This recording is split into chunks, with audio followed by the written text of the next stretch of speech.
All right, you always have to do some lower back work, particularly for some of you who are getting a little older, like myself.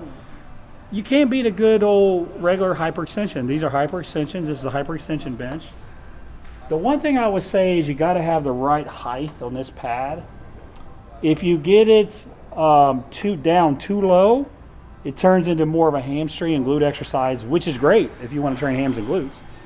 But if you want to train back, you may have to get the pad up a little bit so it's higher up in your waist. But what I would say is just experiment. Just experiment with how high you have this up until you get it to where it's right in your spinal erectors.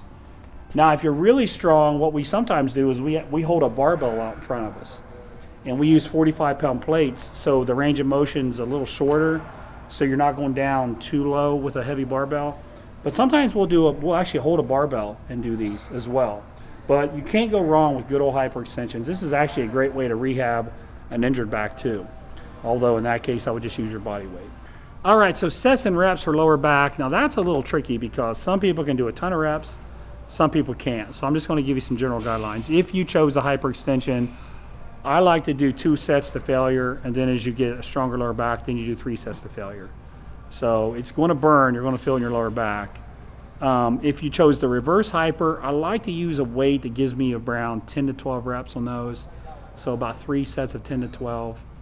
And then if you chose the banded good morning, those are a little higher rep. On that, it's more like 3 sets of 20 to 25, which I know sounds like a lot of reps, but you can do that. So that's it for today. I appreciate you watching. Of course, we have a lot more of this style coming out. I'm sure plenty of you are thinking right now, what if I was doing a pull workout? We got the pull workout coming too, where it's back, rear delts, and biceps, just like we did the push workout after we did chest. So we'll cover you push-pull leg, folks. We also have the upper-lower versions of this coming. So just stay tuned, keep watching the videos, and thank you for all your support.